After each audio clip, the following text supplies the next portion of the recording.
Happening now at Mar-a-Lago in Florida, President Donald Trump hosting Israeli Prime Minister Benjamin Netanyahu at his resort. The two world leaders discussing the next phase of the Gaza ceasefire plan. Let's go ahead and listen into that. Very quickly, as quickly as we can. But there has to be a disarmament, that we have to disarm with Hamas. So one of the things we'll talk about, certainly. But there has to be a disarming of Hamas. Otherwise, very quickly.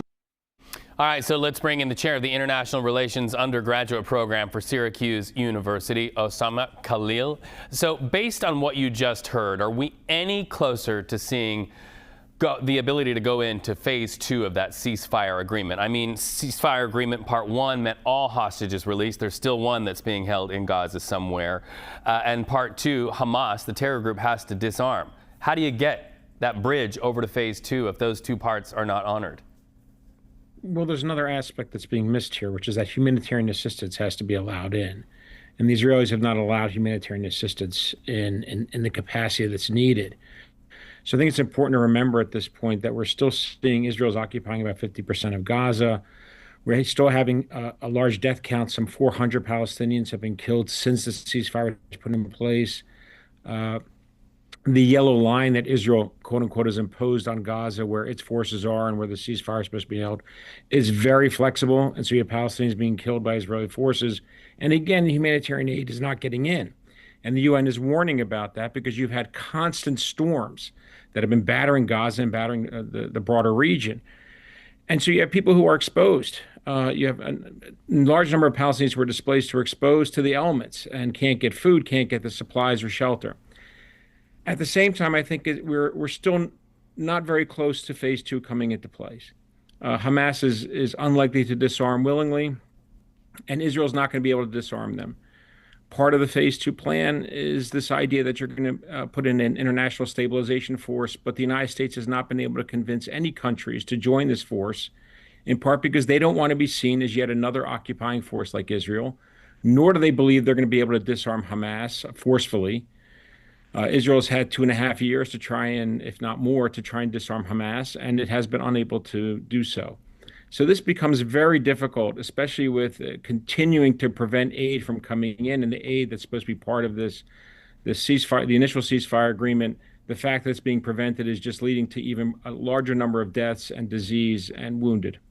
Well, and you see in this video, there's Jared Kushner sitting next to Special Envoy Steve Witkoff at that dinner at Mar-a-Lago. We know that those two have had an idea for the future of Gaza. How viable is their vision for Gaza if we can't even see Hamas disarmed?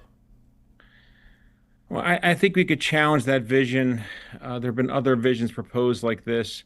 The reality is this is a bit of a fantasy that's been proposed by the Trump administration. The reality is it runs hardline into what Israeli Prime Minister Benjamin Netanyahu wants, which is the full displacement of Palestinians from Gaza, the annexation of the territory, and the annexation of the West Bank.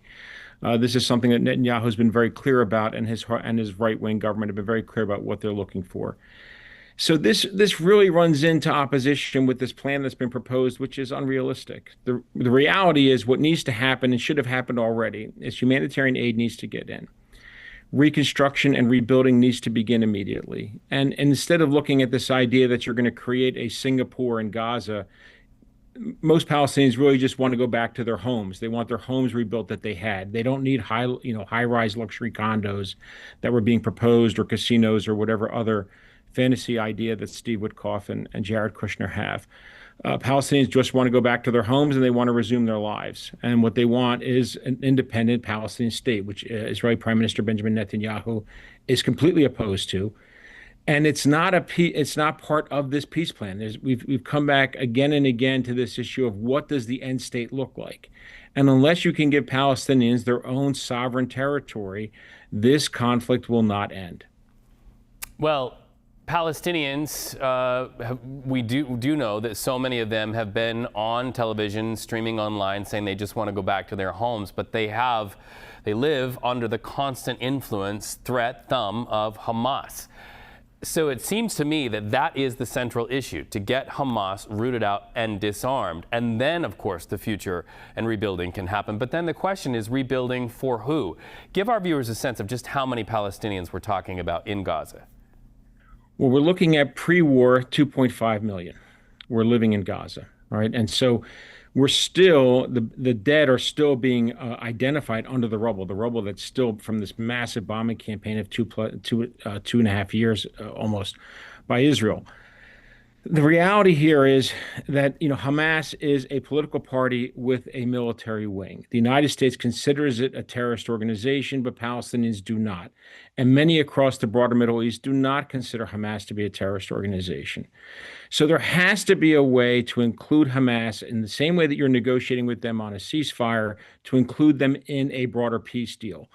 The United States has done this, quite frankly, in Syria, where we had someone who was the former head of al-Qaeda in Syria, the same group that attacked the United States on 9/11, is now being greeted in the White House.